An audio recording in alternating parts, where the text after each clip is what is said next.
혹시 여러분들은 시시포스의 형벌에 대해 알고 계십니까? 고대 그리스 신화에서 나오는 시시포스라는 인물은 제우스의 분노를 사게 되어 커다란 바위를 산꼭대기로 밀어 올리는 벌을 받게 되었습니다. 그러나 이 바위는 정상에 다다르면 다시 아래로 굴러 떨어졌기에 시시포스의 노력은 계속해서 헛수고로 돌아가 비극적인 삶을 영원히 되풀이해야 했습니다. 어떨 때 보면 우리의 인생도 끝없이 돌을 밀어 올리는 시시포스의 삶과 닮은 것 같습니다. 아침이면 무거운 몸을 이끌고 하루 종일 긴장감 속에서 쉼없는 노동을 한 뒤 저녁이 되면 바위가 잠깐 정상에 있을 때만큼의 짧은 휴식 후 다시 바위를 위로 올리러 가는 하루하루 똑같은 반복 속에서 살아가는 것처럼 말입니다. 그리하여 몇몇의 혹자는 시시포스의 형벌을 고뇌가 끊임없이 돌고 도는 인간 세계를 뜻하는 고륜지혜와 연결하기도 합니다.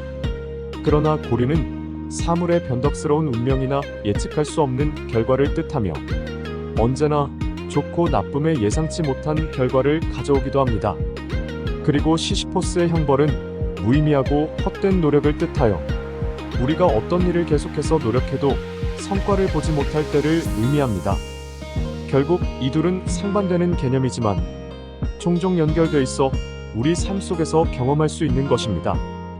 여러 교수님들의 강의를 듣다 보면 학생들의 정신 상태를 재무장시키기 위해 포기하라, 포기하면 편하다, 안 될 것 같으면 빨리 포기하라, 굳이 너희들까지 엉겨붙어서 괜히 경쟁률만 올리지 말라며 자극을 가하기도 합니다. 물론 포기하면 편합니다. 몸은 편하지만 마음은 더 이상의 목표가 없으니 갈 곳을 잃게 되어 삶 자체가 자포자기의 상태가 되어 일어설 힘조차 없게 될 수도 있습니다. 따라서 포기하지 마시라고 단호히 말씀드리고 싶습니다. 비록 우리도 시시포스와 같이 반복된 일상을 살아가고 있지만 우리는 자신의 삶 속에서 의미를 부여함과 동시에 행동을 통해 바꿔나갈 수 있는 능력을 가지고 있기 때문입니다. 그리고 어쩌면 자신도 모르게 그 속에서 변화와 끊임없는 성장이 이루어지고 있는지도 모릅니다. 그리고 고륜의 변덕과 시시포스의 끝없는 노력을 경험하면서 이를 균형 있게 받아들이고 적절히 대처함으로써 더 나은 삶을 살아갈 자격을 얻게 되는 것입니다. 감사합니다. 한자 돋보기였습니다. 전국시대 말 진나라가 도성인 한단을 포위하면서 상황이 위급해진 조나라 해문왕은 동생이자 재상인 평원군을 초나라에 보내어 구원군을 청하기로 하였습니다. 이에 평원군은 함께 초나라로 떠날 용기 있고 문무를 겸비한 20명의 수행원을 뽑기로 하였는데 19명은 쉽게 뽑았으나 나머지 1명을 뽑지 못하여 고민하고 있었습니다. 이때 모수라는 식객이 자신도 데려가 달라고 하는 것이었습니다. 평원군은 어이없다는 듯 웃으며 재능이 뛰어난 사람은 주머니 속의 송곳 끝이 밖으로 나오듯 남의 눈에 드러나는 법인데 내 집에 온 지 3년이나 되었다는 사람이 자신은 단 한 번도 그 이름을 들어본 적이 없다고 말하며 거절하였습니다. 그러자 모수는 그것은 자신을 단 한 번도 주머니 속에 넣어주시지 않았기 때문이며 이번 기회에 주머니 속에 넣어주신다면 끝뿐만 아니라 자루까지 드러내 보이겠다며 재치있게 답변을 하였습니다. 그 말이 마음에 들었던 평원군은 모수를 수행원으로 뽑았고 초나라에 도착한 평원군 일행은 모수의 뛰어난 언변으로 초왕을 설득시켜 국빈으로까지 환대받으며 원하던 구원군까지 얻을 수 있었다고 합니다. 사기의 평원군 열전에는 모수자천이라는 말이 있습니다. 이 말은 터럭모, 드디어 수, 스스로 자, 그리고 천과할 천이 합쳐진 것으로 모수가 스스로 자신을 추천했다는 말로 어려운 일을 당해 스스로 그 일을 맡아 나선다는 긍정적 의미를 가졌지만 아마도 시간이 흐르면서 사회적 인식과 가치관이 변했기 때문인지 오늘날에는 일의 앞뒤도 모르고 나서는 사람을 비유하며 부정적 의미로 바뀌었습니다. 하지만 이 이야기에서 알 수 있듯이 본인의 능력이 출중하다고 여기지만 이를 알릴 기회가 없다고 한다면 스스로 적극적인 자세로 나서보는 것 또한 필요하다고 생각합니다. 마치 TV 오디션 프로그램의 참가자들이 각자가 가진 매력을 치열하게 PR하듯이 이제는 기본 실력도 중요하지만 자기 PR 전략이 있어야 기회를 얻을 수 있습니다. 하지만 세상 사람들은 언제나 상대를 냉정한 눈으로 바라보기에 얕은 지식과 알량한 재주가 아니라 정말로 실력이 내재된 사람만이 스스로를 드러낼 기회를 얻을 것입니다. 감사합니다. 한자 돋보기였습니다. 중국의 주나라에는 말 감정가로 유명한 백낙이라는 사람이 있었습니다. 어느 날 누군가가 백낙을 찾아와 자기에게 훌륭한 말 한 필이 있어서 이를 팔려고 시장에 내놓았지만 아무도 사려고 하지 않는다며 감정을 부탁하였습니다. 그러자 그는 그 말을 쓱 한번 보고는 아무런 말 없이 갔다가 다시 돌아와서는 이런 명만은 처음 본다는 듯 여기저기를 다시 살펴보았습니다. 당시 최고의 말 감정가가 말을 살피는 것을 보자 이를 지켜본 사람들은 그 말이 준마인 줄 알고 서로 사려고 하였습니다. 그리하여 백낙이 지나갔다가 다시 한번 돌아보자 순식간에 그 말값이 갑자기 10배나 뛰는 것이었습니다. 전국책에는 백낙일고라는 말이 있습니다. 이 글자는 맛백, 즐길락, 한일, 그리고 돌아볼 고가 합쳐진 것으로 백낙이 한번 돌아보았다는 말로 말이 백낙을 만나 세상에 알려진다는 뜻으로 재능 있는 사람도 그 재주를 알아주는 사람을 만나야 빛을 발한다는 의미입니다.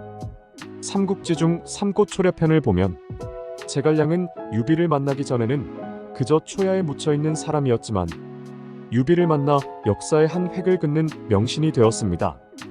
군주의 최고 덕목은 현명한 신하를 알아보고 그를 발탁하는 눈이기에 이 또한 백낙일고의 중요성이 새삼 강조되는 부분이 아닐 수 없겠습니다. 오늘날 스포츠만 보더라도 그저 벤치만 지키는 평범한 선수의 재능을 감독이 알아봄으로 인해 그의 재능이 발휘되는 것 또한 이와 일맥상통한다고 볼 수 있습니다. 우리 사회에는 능력 있는 인재가 곳곳에 숨어 있습니다. 정치, 과학 그리고 연예계든 어느 분야에서나 훌륭한 인재는 늘 필요하며 그들을 발탁하는 능력 또한 매우 중요하기에 인재를 육성하는 것 이상으로 인재를 알아보고 발탁해서 사회에 기여하게 하는 것 또한 기성세대의 중요한 역할이라 할 수 있겠습니다. 감사합니다. 한자 돋보기였습니다. 항상 옆구리에 칼을 차고 다니는 한 가난한 사내가 있었습니다. 그는 강가에서 물고기를 잡아 생계를 이어나갔는데 그것이 여의치 않으면 대부분의 끼니는 남의 집에서 얻어먹곤 했습니다. 그리하여 사람들은 다 큰 사내대장부가 제 몸 하나 간수 못한다며 면박을 주거나 핀잔 주기 일쑤였습니다. 그러던 어느 날 어느 때와 마찬가지로 자신의 처지를 한탄하면서 공허한 마음을 달래기 위해 시장 어물전을 지나고 있었습니다. 그런데 칼을 찬 그 사내가 눈에 거슬렸던지 불량배 하나가 괜스레 시비를 걸어오는 것이었습니다. 그러면서 칼을 폼으로만 차고 다니지만 말고 자신에게 덤벼보라는 것이었습니다. 불량배의 도발에 사내는 순간 화가 치밀었지만 이내 참으며 대응을 하지 않았습니다. 그러자 그 불량배는 사람들에게 위세를 과시하기라도 하듯 두 다리를 쩍 벌리며 자신의 바짓가랑이 사이로 기어간다면 순순히 보내준다면서 그를 더욱더 자극하는 것이었습니다.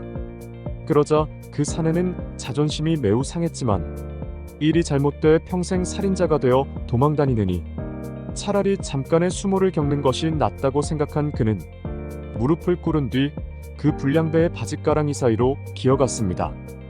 그러자 그 불량배와 저작거리에 있던 사람들 모두가 그를 사내답지 못하다며 비웃었습니다. 이 이야기는 유방이 한나라를 세우는데 결정적 역할을 하여 초나라의 왕이 된 한신의 일화입니다.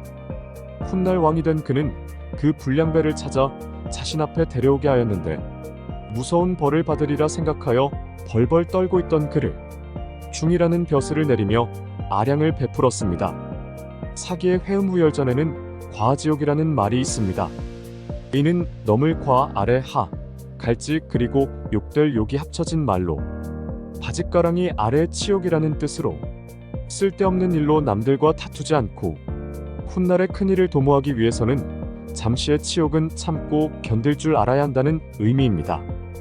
그리고 이 일화는 과거 한 토론회에서 패널로 참석한 국민으로부터 파병 관련 질문을 받은 노무현 전 대통령께서 한신의 과아지옥의 이야기를 하며 부시 대통령을 시장의 불량배, 자신은 한신에 빗대어 한미 간의 여러 외교적 현안에 대해 미국의 힘 앞에서는 굽힐 수밖에 없었던 자신을 이야기한 것으로도 유명합니다. 작은 일에도 순간의 감정에 휩싸여 감정적 대응이나 그에 맞는 보복을 하는 현대사회, 이 과아지옥은 어떤 상황에서든 인내와 끈기, 냉철한 판단과 따뜻한 가슴이 필요하다는 것을 알려주는 것 같습니다. 감사합니다. 한자 돋보기였습니다. 제가 춘추시대가 배경이었던 토사구팽이라는 고사성어를 말씀드릴 때 법녀와 문종의 활약으로 월나라의 왕 구천이 패권을 차지할 수 있었다고 하였는데, 그 이전 상황을 보면 당시 월나라의 구천과 싸워 크게 패한 오나라의 왕 함려는 그곳에서 부상을 당한 뒤 점점 상처가 악화되면서 자신의 남은 목숨이 일각에 가까워지자 태자인 부차에게 반드시 구천을 쳐서 자신의 원수를 갚으라고 말하였고, 그로부터 얼마 뒤 목숨을 잃고 말았습니다. 이후 오나라의 왕이 된 부차는 아버지의 유언을 잊지 않기 위해 섭 위에서 잠을 자며 밤낮 없이 유언을 마음속에 되새겼습니다. 이 사실을 알게 된 월나라의 왕 구천은 법녀의 반대에도 불구하고 선제 공격을 감행하였지만, 오래전부터 군사를 준비하며 이를 갈아오던 오나라에 크게 패하며 산으로 도망을 가게 되었습니다. 오나라의 군사가 점점 포위해 오자 진퇴양난에 빠진 구천은 법녀가 일러준 방책에 따라 오나라의 재상인 백비에게 많은 뇌물을 주면서 오나라의 신하가 되겠다며 항복을 청했습니다.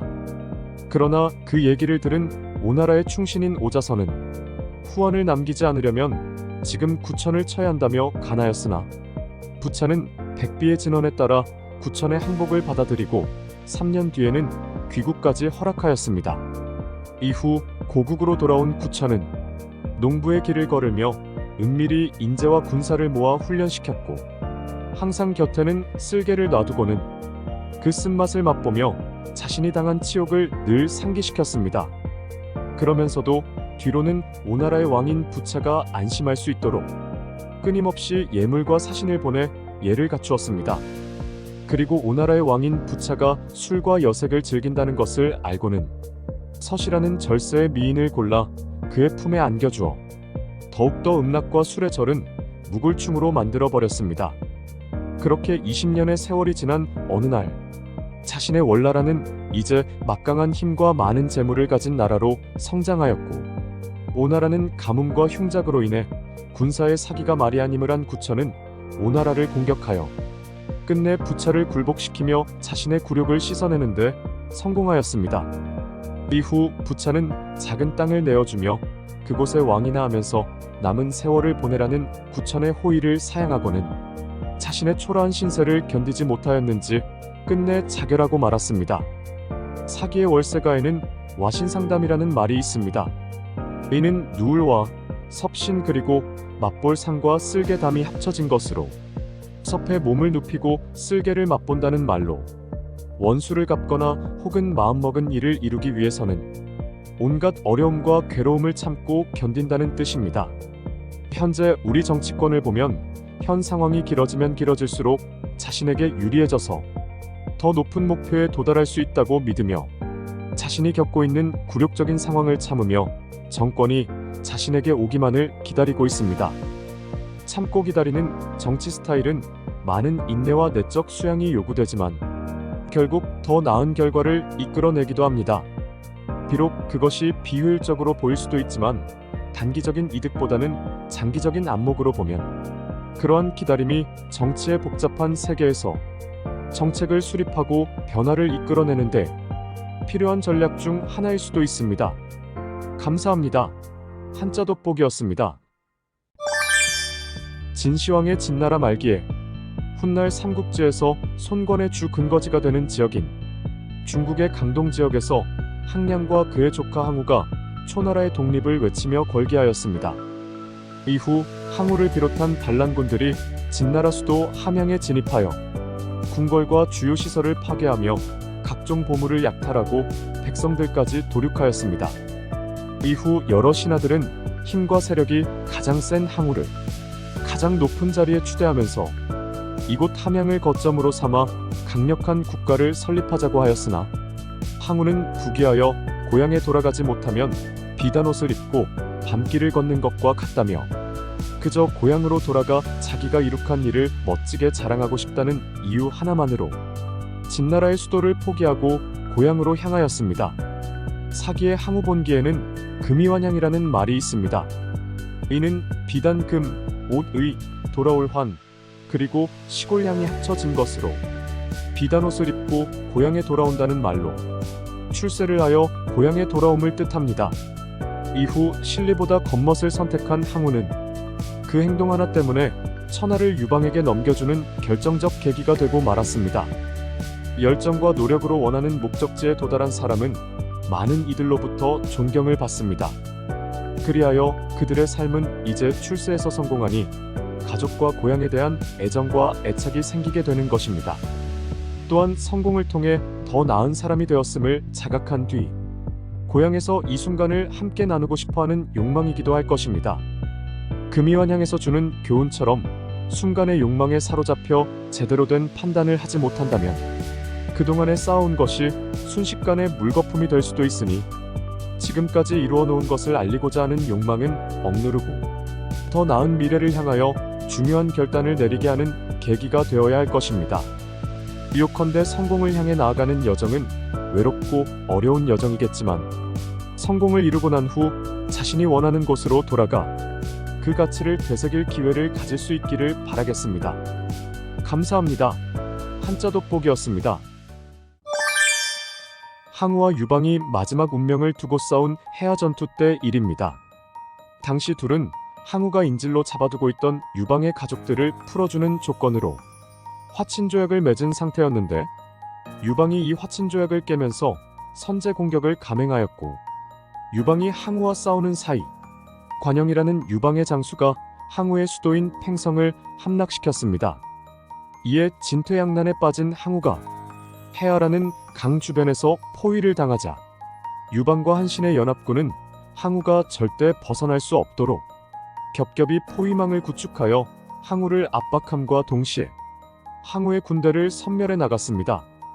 그래도 항우가 남은 군사로 끝까지 저항하려고 하자 유방은 항복해온 초나라 병사들로 하여금 그들의 고향 노래를 부르게 하였습니다. 한나라 군사들이 초나라 노래를 불러대기 시작하자 고향의 향수에 젖은 항우의 초나라 군사들은 전의를 상실하여 탈영하는 병사와 장수가 대거 생겨나기 시작하였습니다. 사기의 항우 본기에는 사면초가라는 말이 있습니다. 이는 넉사, 난면 그리고 초나라 초와 노래가가 합쳐진 것으로 내면을 둘러싼 초나라의 노래라는 말로 사방이 적이라서 아무에게도 도움을 받지 못하는 외롭고 곤란한 지경에 빠진 형편을 뜻합니다. 이후 이제 모든 희망이 없어졌다고 생각한 항우는 막사에 같이 있던 아내에게 노래를 불러주었고 그 아내는 이에 화답하는 노래를 부른 뒤 자결하였습니다. 초나라 패왕 항우가 그의 아내 우이와 이별하는 그 순간을 중국 전통극인 경극으로 극화한 것이 바로 초나라 패왕 항우와 우이가 이별하다는 뜻을 가진 패왕별이입니다. 이후 항우도 유방에게 끝까지 항전하다가 스스로 자결하고 말았습니다.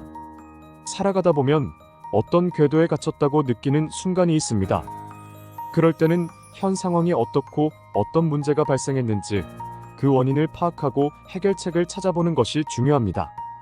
영화 마션에서는 주인공 맷 데이먼이 뜻밖의 사고로 인해 홀로 화성에 남겨지게 되지만 특유의 긍정적 사고로 제일 먼저 닥친 식량과 식수를 해결하고 그 다음에는 지구와 연결할 수 있는 통신을 갖추는 등 자기의 닥친 문제를 차근차근 하나하나씩 해결해 나가면서 결국 무사히 지구로 돌아오게 됩니다. 우리의 인생도 마찬가지라고 생각합니다. 당장 눈앞에 있는 벽이 높아 보일지라도 포기하지 않고 차근차근 한 발씩 나아가다 보면 결국 그 벽을 넘어 끝없이 넓고 파란 하늘을 보게 될 것입니다. 감사합니다. 한자 돋보기였습니다. 제나라 환공이 전쟁을 끝내고 본국으로 돌아갈 때일입니다. 환공은 봄에 시작한 전쟁이 생각보다 오래 걸려 겨울이 되어서야 끝이 나자 귀국을 서두르기 시작하였는데 성급한 나머지 지름길만 골라 행군하다가 그만 길을 잃고 말았습니다. 환공은 어디가 어디인지 모르는 상황에서 적의 기습이라도 받게 된다면 낭패가 아닐 수 없어서 초조해하고 있는데 그의 옆에 있던 관중이 이럴 때는 늙은 말의 지혜가 필요하다며 갑자기 늙은 말 한 마리를 풀어놓더니 가만히 말의 행동을 지켜보는 것이었습니다. 그러자 한동안 서 있던 말이 이내 혼자서 터벅터벅 움직이기 시작하더니 길 옆에 풀을 뜯기도 하면서 느릿느릿 걸어 나갔습니다. 이에 환공을 포함한 모든 병사들이 조용히 그 뒤를 따라 행군하자 어느새 큰 길이 나타나 병사들은 무사히 그곳을 빠져나올 수가 있었습니다. 그런데 이번에는 얼마 안 되어 산길을 걷던 병사들이 식수가 떨어져 갈증에 시달리는 것이었습니다. 이번에는 옆에 있던 스풍이 개미는 원래 여름엔 산 북쪽에 집을 짓지만 겨울에는 산이 남쪽 양지 바른 곳에 집을 짓고 살기에 흙이 쌓인 개미집을 찾아 땅을 파면 그곳에 물이 있을 것이라고 하였습니다. 그 얘기를 들은 군사들이 개미집을 찾아 나서더니 이내 그곳을 찾아 파내려가기 시작하였는데 정말 그곳에서 샘물이 솟아나는 것이었습니다. 한비자의 설림상편에는 노마지지라는 말이 있습니다.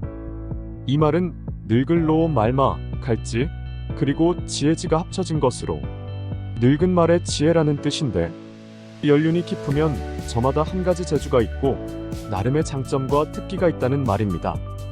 세상은 많은 정보와 함께 갈수록 복잡해지고 있어서 혼자서 모든 것을 알기는 어렵습니다. 이때 연륜이 깊은 사람이 있다면 비슷한 상황에서 어떤 조치를 취해야 하는지 미리 예측할 수 있기에 더 나은 결과를 얻을 수도 있고 또한 다양한 상황에서 문제 해결에 도움을 줄 수 있습니다. 지금 우리나라는 한 사람의 고집으로 인해 총체적 위기에 빠져 있는데 지금이라도 경험이 풍부하고 연륜이 깊은 분들의 조언을 귀담아 들을 필요가 있겠습니다. 감사합니다. 한자 돋보기였습니다. 진시황의 진나라 말기. 진시황의 죽음을 계기로 저마다 여기저기서 들고 일어나기 시작했는데 이에 진나라는 장안을 내세워 항량을 대패시키고 그를 죽게 하였습니다. 장안은 이 상승세를 타고 조왕을 크게 격파하였는데 다급해진 조왕의 지녀가 항우에게 구원병을 요청하기에 이르렀습니다. 이에 항우는 진나라를 치기 위해 직접 출병하였는데 그의 군대가 막 강을 건넜을 무렵 갑자기 타고 왔던 배를 부수어 침몰시키라고 하는 것이었습니다. 뒤이어 싣고 온 손마저도 깨뜨려 버리고는 소치 없어야 가볍게 이동한 후 적을 물리칠 수 있으며 우리가 이긴다면 진나라의 소트로 밥을 해먹으면 된다고 말하며 병사들에게 3일치의 식량만 나누어 주도록 하였습니다. 병사들은 이제 돌아갈 배도 없고 밥을 지어 먹을 손마저 없으니 결사적으로 싸우는 수밖에 달리 방법이 없는 것이었습니다. 그렇게 시작된 전쟁에서 병사들은 출전이라는 명령과 동시에 무섭게 적진을 향해 돌진하여 진나라의 주력 부대를 괴멸시켰습니다. 사기의 항우본기에는 파부침주라는 말이 있습니다. 이는 깨뜨릴 파, 가마부 잠길 침, 그리고 배주가 합쳐진 것으로 솥을 깨뜨리고 배를 가라앉힌다는 말로 싸움터로 나가면서 살아 돌아오기를 바라지 않는 결사항전의 각오를 뜻합니다.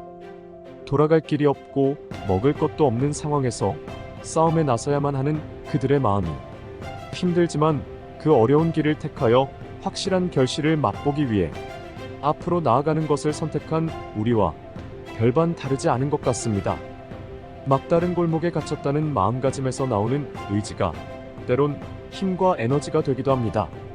사람들은 저마다 어떤 어려움과 고통을 겪을지 모르지만 도전과 역경을 이겨내는 순간 엄청난 승리감과 성취감을 느낄 수 있으며 더 큰 자유를 누릴 수 있다는 믿음으로 싸우고 이겨내려 안간힘을 쏟습니다.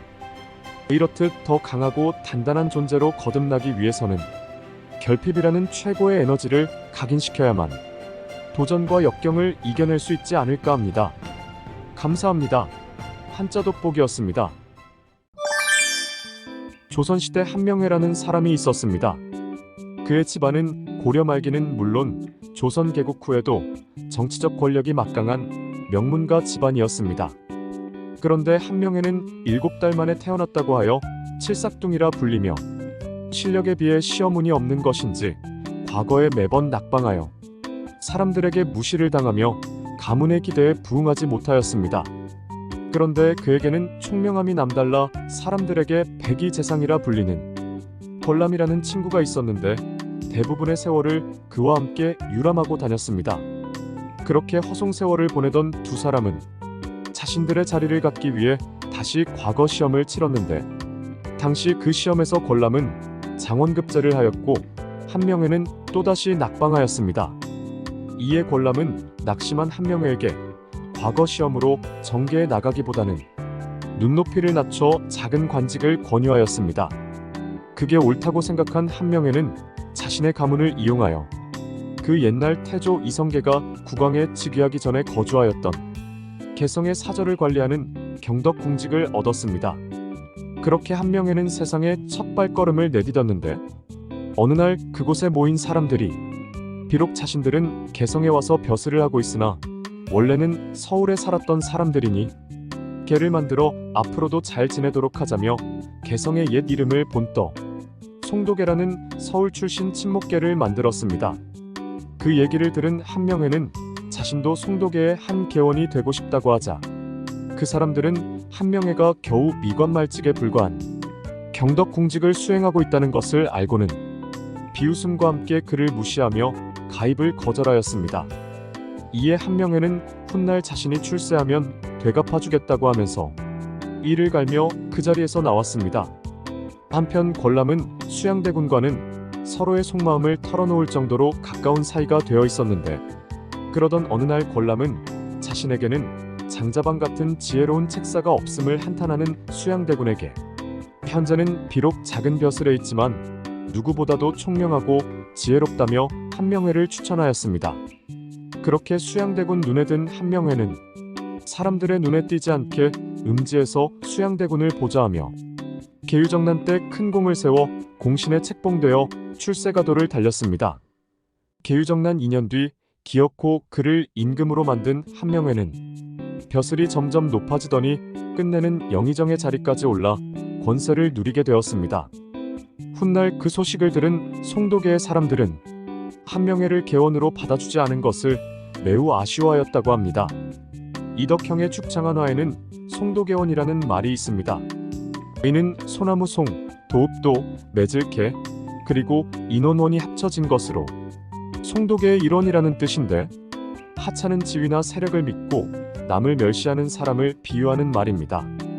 사람은 누구나 존중받고자 하는 본능을 갖고 있기 때문에 하찮은 지위나 세력을 믿고 다른 사람을 멸시하는 행동은 다른 사람뿐만 아니라 자신의 삶에도 손해를 가져다 줄 수 있으며 결국은 자기 자신에게도 부정적인 영향을 미치는 것입니다. 다른 사람을 존중하고 이해하는 것은 의사소통과 인간관계의 품격을 높이는 요소이기에 모든 상황에서 상대방을 존중하고 이해하려 한다면 관계는 더욱더 풍요롭고 화목해질 것입니다. 감사합니다. 한자 돋보기였습니다.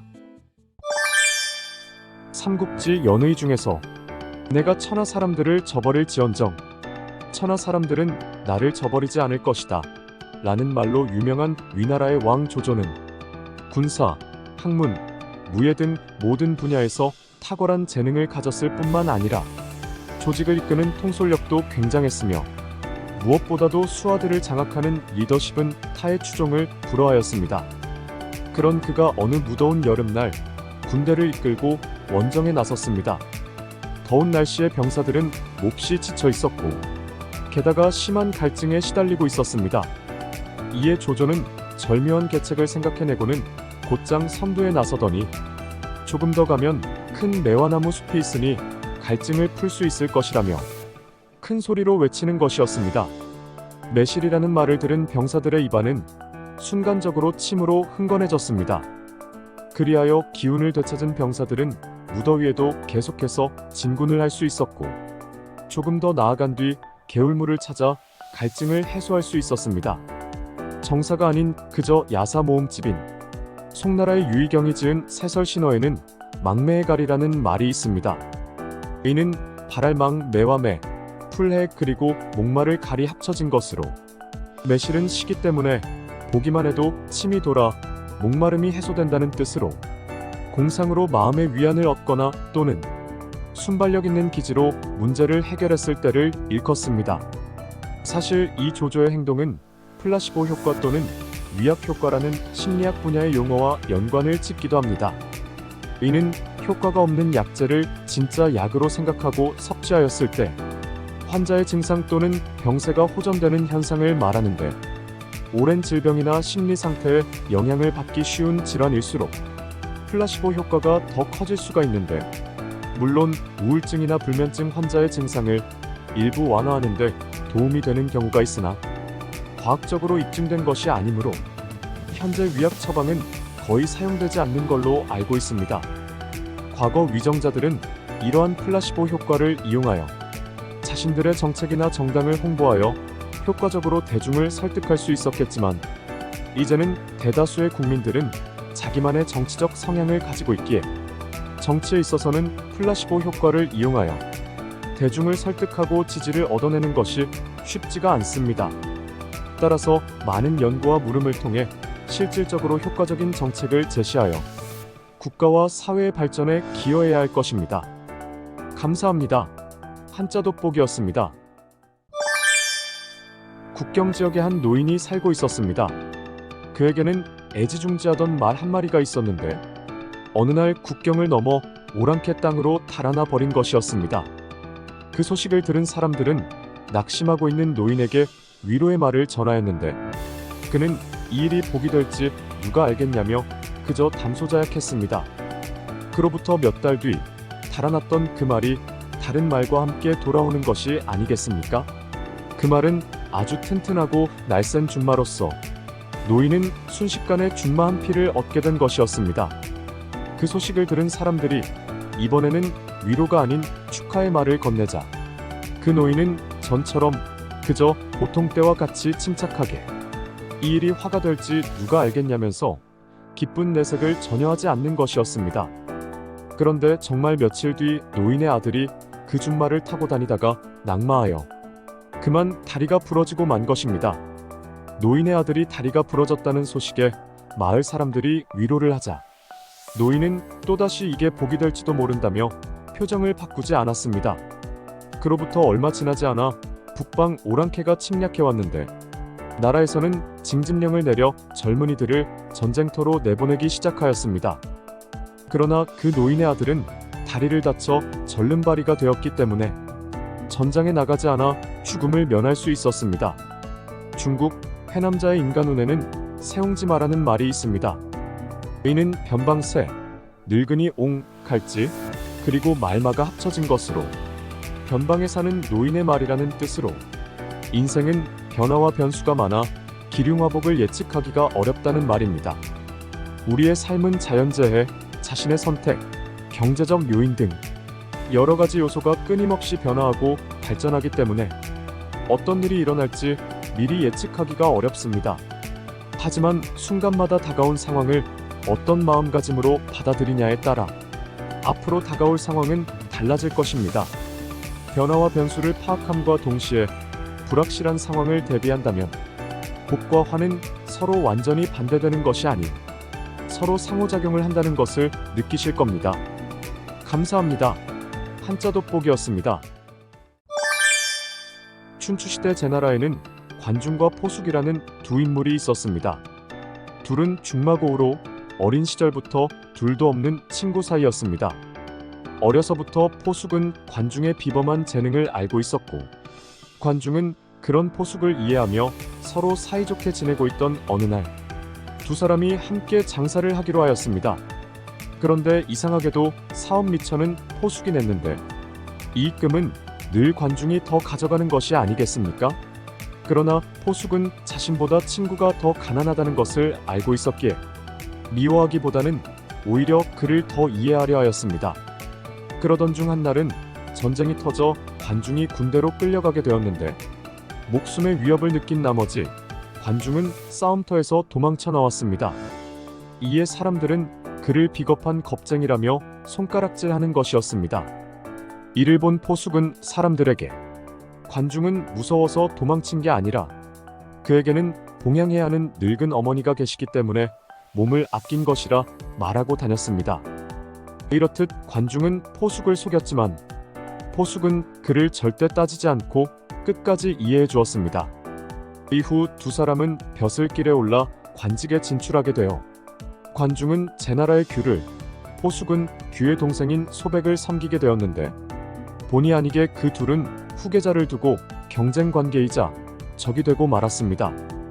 때마침 제나라의 왕이 죽자 규와 소백은 왕위를 놓고 다투게 되었고 우여곡절 끝에 동생 소백이 형 규를 물리치고 왕위를 차지하였는데 그가 바로 제나라 최고의 왕이라 불렸던 환공이었습니다. 우선 왕이 된 환공은 자신의 형인 규의 측근이자 호시탐탐 자신의 목숨을 노렸던 관중을 처형하려 하였습니다. 그때 포숙이 나서서 환공에게 제나라만을 다스리고 거기에 만족하신다면 자신만으로도 충분하지만 천하를 다스리고자 한다면 관중이 필요하다고 진언하였습니다. 포숙은 거기에서 멈추지 않고 관중은 자신보다 재능이 몇 갑절 뛰어나다며 재상 자리에 임명해야 한다고 말하는 것이었습니다. 환공은 생사고락을 같이 했으며 그의 된데미를 잘 알고 있었기에 포숙의 말을 믿고 대부로 중용하여 정사를 맡겼습니다.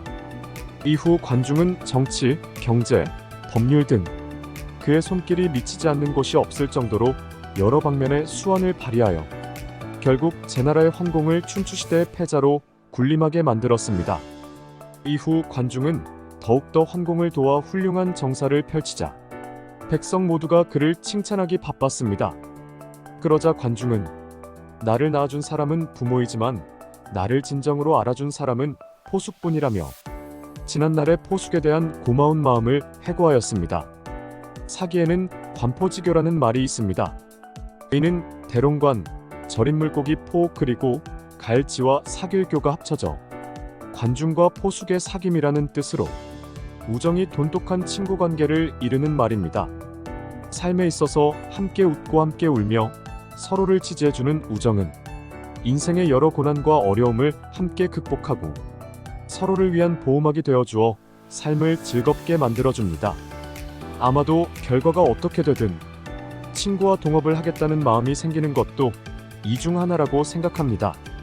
그러나 대부분의 사람들은 포숙과 같은 친구를 원할 것이나 정작 자신이 누군가의 포숙이 되고자 하는 사람은 많지 않을 것입니다.